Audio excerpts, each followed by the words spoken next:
Welcome to my channel. My name is Andrea and I'm a spoon maker, and I wanted to share with you today a few tips or offer you a little bit of guidance on how do you purchase your first knife or any knife if you already have a knife. We're going to talk particularly about hook knives.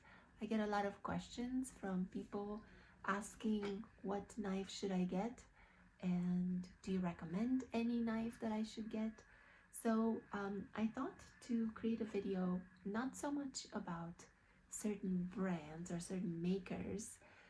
There are wonderful makers out there, and the reason why I don't want to do that is because everybody you're going to ask is going to recommend you their favorite, and it's their favorite because it fits them. It's their favorite because it's comfortable for them to use. So I want you to find the knife that is comfortable for you to use.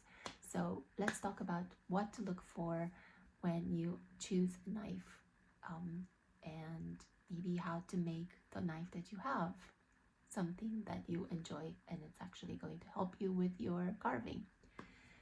So any knife that you have, this is going to be tricky because I am going to try to look at the camera, but if you see me looking somewhere else, is because I get distracted by the image. So, like now. So, all the knives, Sloyd knives or hook knives, are made from a handle and a blade. So we're going to talk about all these elements that they all play a role, and they're all going to make a difference when you use the knife. So let's talk about the handle. We have shorter handles and long handles. The one that it's a little bit shorter is going to be a little bit more useful for you when you are carving with this motion, like closing your fist. It feels comfortable to use when you're using this grip. However, a knife that it's a little bit longer, and the length that you to look for is when you wrap your hands around it, it's about that long. So this is the length that I would recommend. And why do you want it a little bit longer is because you can use the torque when you carve. You can also use both hands when you carve if your tool, if your piece of wood that you're working with is in a vise. And it gives you more options. You can carve this way if you use this grip when you do the initial carving, removing the wood first before you start doing the finishing cuts or the more finessing. And it just gives you a little bit more options. So I would recommend starting with a knife that is like this handle, a handle that's this long. We can also talk about the geometry of the hooks. So a lot of them are slightly tapered towards the bottom, and some of them are tapered on both ends. So that's something that you will see out there. And my preference is to have it the same length all the way around, the same thickness all the way around, just because for the whole length, it's just something that's consistent and it feels good everywhere I hold it. Just give it a go and try. There's just something that to pay attention to. I have a little piece of hair here. Got it. So that's about the handle. Now let's talk about the blade. So as you probably know, hence the question, what should I get? Is there's so many different blades out there, different curves to choose from. So which one do you get? If money is no issue, absolutely get as many that you can and try. They're all slightly different, and with time and with practice you will notice the little differences in the curves and what they each help you with.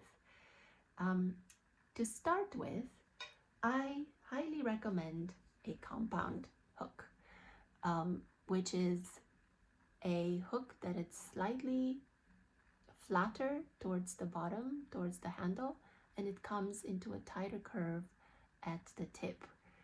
The reason why I recommend this is because it's the most versatile, meaning you can create a lot of shapes with this hook, and it gives you a lot of options, from scoops to cooking spoons to all sorts of depths in the bowl of a spoon.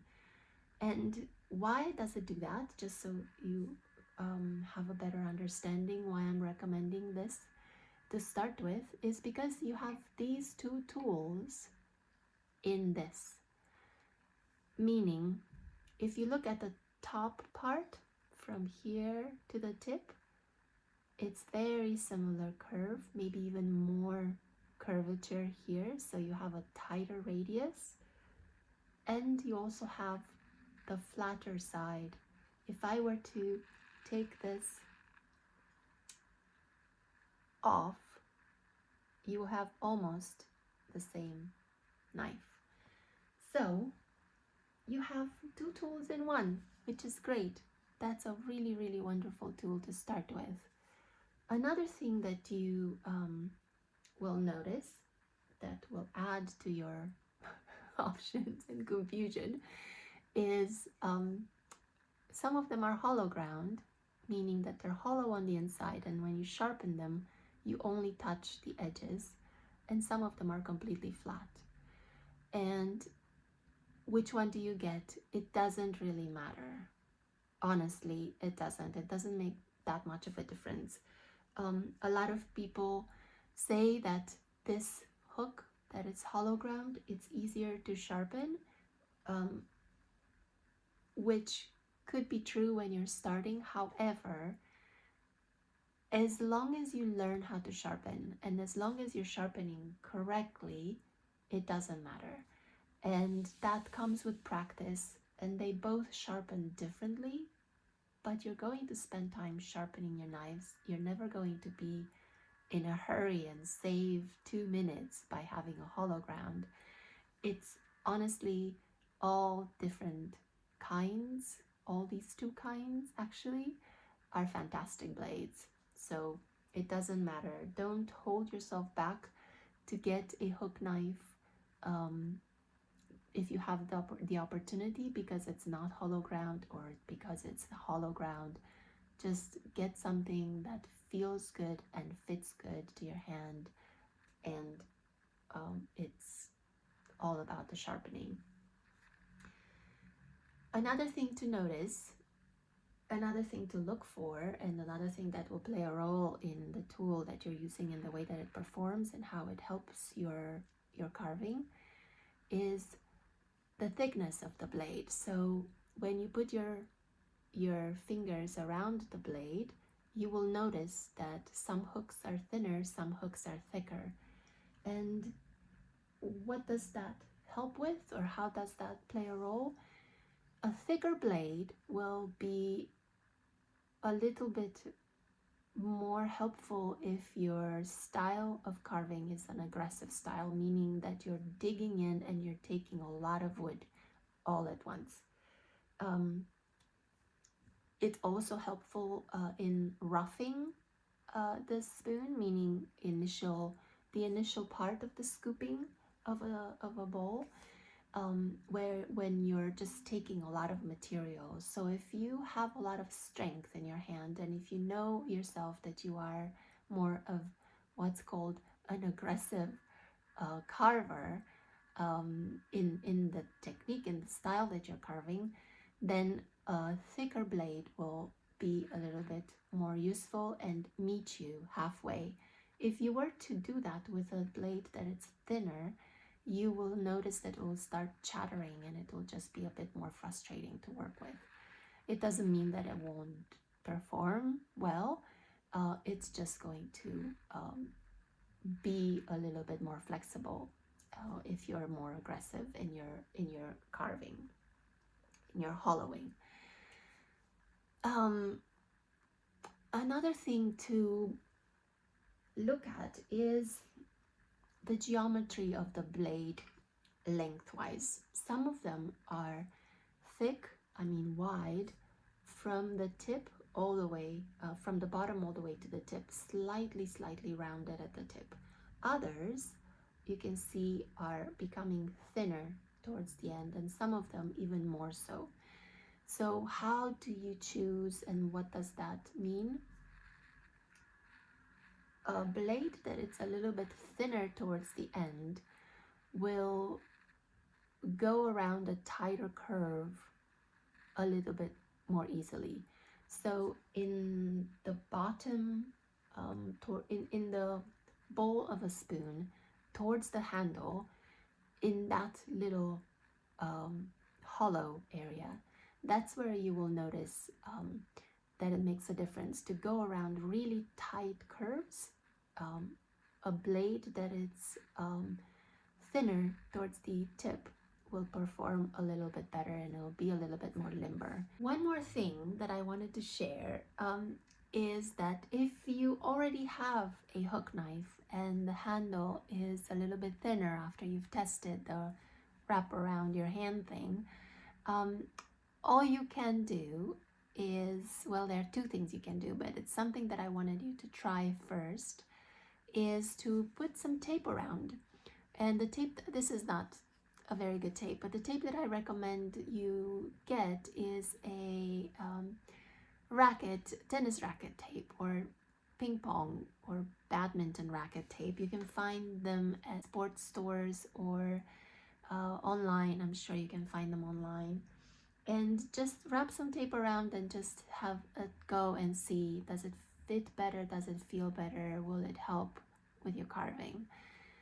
If you want, and if you feel courageous and adventurous enough, you can always take the handles off and put your own handle and make the knife the way that you want it, in a way that it fits better. And I'm sure there are videos out there on how to do it. That's another thing that you can do. So I hope that you found this video useful. I hope that it will help you make a decision on what knife to get, and maybe how to better the knives that you have already. Just give it a go and let me know what you think. If you have any questions, please let me know in the comments below. If there are any other things that you would like me to talk about spoon carving, and maybe offer you some guidance and my 2 cents about it. Have a beautiful day, and thank you for sticking with me, and I will see you in the next video.